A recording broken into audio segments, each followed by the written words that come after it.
मित्तल परिवार के हॉल में आज ऐसा तूफान आने वाला था जिसकी किसी ने कल्पना भी नहीं की थी।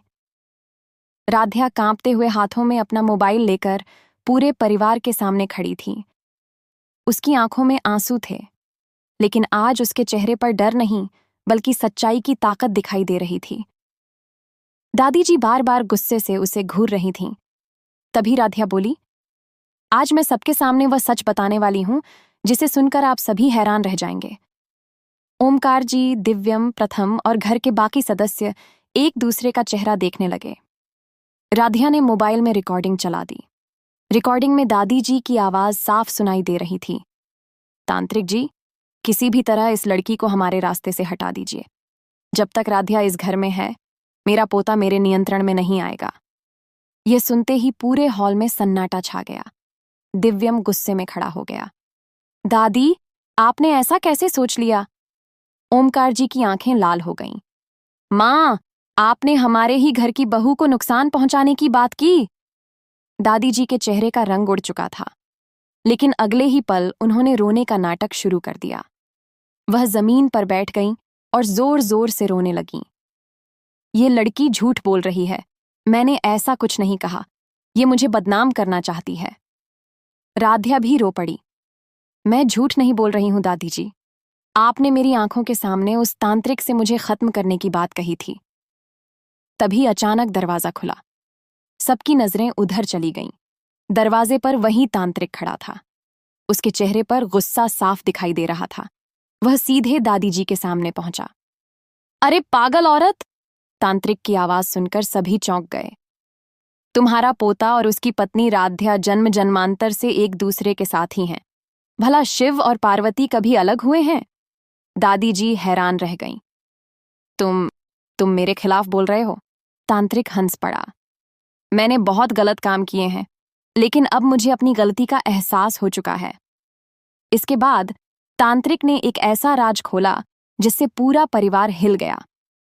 उसने बताया कि दादी जी पिछले कई महीनों से उसे पैसे देकर राध्या और प्रथम के रिश्ते में जहर घोलने की कोशिश कर रही थीं। उन्होंने कई बार झूठी अफवाहें फैलवाईं, कई बार घर में गलतफहमियां पैदा करवाईं। ये सुनकर प्रथम का गुस्सा 7वें आसमान पर पहुंच गया। दादी, आपने मेरे प्यार को खत्म करने की कोशिश की? दादी जी चुप थीं। उनके पास कोई जवाब नहीं था। तभी अचानक बाहर से पुलिस की गाड़ी की आवाज सुनाई दी।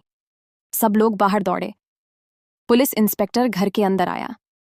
हमें तांत्रिक की शिकायत मिली थी। तांत्रिक खुद आगे आया। इंस्पेक्टर साहब, मैं आत्मसमर्पण करने आया हूं। सब लोग चौंक गए। तांत्रिक बोला, मैंने लोगों को डराकर और धोखा देकर बहुत गलत काम किए हैं। अब मैं सब सच बताना चाहता हूं। इसके बाद उसने पुलिस के सामने अपने सारे अपराध स्वीकार कर लिए, लेकिन जाते जाते उसने एक और बड़ा खुलासा कर दिया। दादी जी ने सिर्फ राध्या को नुकसान पहुंचाने की कोशिश नहीं की थी। सभी लोग चौंक पड़े। उन्होंने परिवार के कई लोगों के खिलाफ भी षड्यंत्र रचे थे।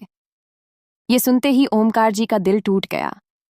मां, आखिर क्यों? दादी जी रोने लगीं, लेकिन इस बार उनके आंसू देखकर किसी को दया नहीं आई।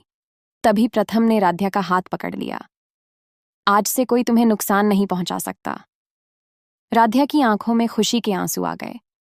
उधर दादी जी को अपनी गलतियों का एहसास होने लगा। उन्होंने पूरे परिवार के सामने हाथ जोड़ दिए। मुझे माफ कर दो। लेकिन परिवार के लोगों ने कहा, माफी इतनी आसानी से नहीं मिलेगी। पहले आपको अपनी गलतियों को स्वीकार करना होगा। इसी बीच पुलिस तांत्रिक को लेकर चली गई। जाते जाते तांत्रिक ने पीछे मुड़कर कहा, सच्चे प्यार को कोई नहीं तोड़ सकता। शाम होते होते मित्तल परिवार में शांति लौटने लगी। पहली बार सभी लोग राध्या के साथ खड़े दिखाई दिए। दादी जी अपने कमरे में अकेली बैठी थीं। उन्हें अपनी गलतियों पर पछतावा हो रहा था। उधर छत पर खड़े प्रथम और राध्या एक दूसरे का हाथ थामे भविष्य के सपने देख रहे थे। लेकिन तभी एक अनजान व्यक्ति मित्तल हाउस के बाहर खड़ा होकर मुस्कुराया। उसने फोन निकाला और किसी को कॉल करके कहा, योजना का पहला चरण खत्म हुआ। अब असली खेल शुरू तभी तांत्रिक पुलिस के साथ चला गया था, लेकिन जाते जाते एक अनजान व्यक्ति के बारे में रहस्य छोड़ गया था। अगली सुबह मित्तल हाउस में माहौल अभी भी भारी था। दादी जी अपने कमरे में अकेली बैठी थीं। पूरे परिवार का भरोसा टूट चुका था। दूसरी तरफ प्रथम और राध्या पहली बार बिना किसी डर के साथ बैठे थे। तभी घर के मुख्य दरवाजे पर घंटी बजती है। दिव्यम दरवाजा खोलता है। सामने एक अधेड़ उम्र का आदमी खड़ा था। क्या ये मित्तल हाउस है? उसने पूछा। जी हाँ, लेकिन आप कौन हैं? दिव्यम ने कहा। वह आदमी मुस्कुराया। मेरा नाम विक्रांत है, मुझे दादी जी से मिलना है। दादी जी जैसे ही विक्रांत का नाम सुनती हैं, उनके हाथ से चाय का कप गिर जाता है। विक्रांत! पूरा परिवार हैरान रह जाता है। ओमकार जी पूछते हैं, माँ, आप इसे जानती हैं? दादी जी घबराकर चुप हो जाती हैं। तभी विक्रांत हंसते हुए कहता है, लगता है आपने अपने परिवार को मेरे बारे में कुछ नहीं बताया। एक पुराना राज विक्रांत बताता है कि कई साल पहले वह दादी जी का व्यापारिक साझेदार था। उसका दावा था कि मित्तल परिवार की कुछ संपत्ति में उसका भी हिस्सा है। दादी जी तुरंत गुस्से में बोलती हैं, झूठ, इसका कोई हक नहीं है। लेकिन विक्रांत कुछ पुराने दस्तावेज निकाल देता है। पूरा परिवार स्तब्ध रह जाता है। दस्तावेज देखकर ओमकार जी भी सोच में पड़ जाते हैं। अब घर में एक नया विवाद शुरू हो जाता है। राध्या को विक्रांत की बातों पर भरोसा नहीं होता। उसे लगता है कि वह किसी बड़ी साजिश का हिस्सा है। वह प्रथम से कहती है, मुझे लगता है यह आदमी सिर्फ संपत्ति के लिए नहीं आया, इसके पीछे कोई और मकसद है। प्रथम भी सहमत हो जाता है। दोनों मिलकर विक्रांत की सच्चाई पता लगाने का फैसला करते हैं। चौंकाने वाली खोज। रात को प्रथम और राध्या विक्रांत का पीछा करते हैं। वे देखते हैं कि विक्रांत शहर के एक पुराने गोदाम में जाता है। वहां कुछ संदिग्ध लोग पहले से मौजूद होते हैं। विक्रांत कहता है, मित्तल परिवार अब टूटने वाला है, बस थोड़ा और दबाव बनाना है। ये सुनकर प्रथम और राध्या चौंक जाते हैं। अब उन्हें यकीन हो जाता है कि विक्रांत किसी बड़ी साजिश का हिस्सा है। लेकिन तभी एक आदमी उनकी तरफ देख लेता है। कौन है वहां? प्रथम और राध्या भागने लगते हैं। कुछ लोग उनका पीछा करने लगते हैं। गोदाम के बाहर अंधेरे में तेज दौड़ शुरू हो जाती है। काफी मुश्किल से दोनों वहां से निकल पाते हैं। घर में नई मुसीबत। अगली सुबह विक्रांत फिर मित्तल हाउस पहुंचता है। इस बार वह दावा करता है कि उसके पास ऐसे सबूत हैं जिनसे मित्तल परिवार की प्रतिष्ठा खतरे में पड़ सकती है। घर के सभी लोग तनाव में आ जाते हैं। राध्या समझ जाती है कि विक्रांत सिर्फ पैसा नहीं चाहता, बल्कि पूरे परिवार को बर्बाद करना चाहता है।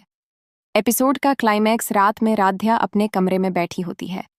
तभी उसके मोबाइल पर एक अनजान नंबर से संदेश आता है, अगर मित्तल परिवार को बचाना चाहती हो तो कल शाम 7 बजे पुराने किले में अकेले आना, किसी को मत बताना। राध्या संदेश पढ़कर हैरान रह जाती है। उसी समय कमरे की खिड़की के बाहर किसी की परछाई दिखाई देती है। वह दौड़कर बाहर जाती है, लेकिन वहां कोई नहीं होता। सिर्फ एक कागज पड़ा होता है। उस कागज पर लिखा था, विक्रांत वह नहीं है जो दिखाई देता है। और यहीं एपिसोड समाप्त हो जाता है।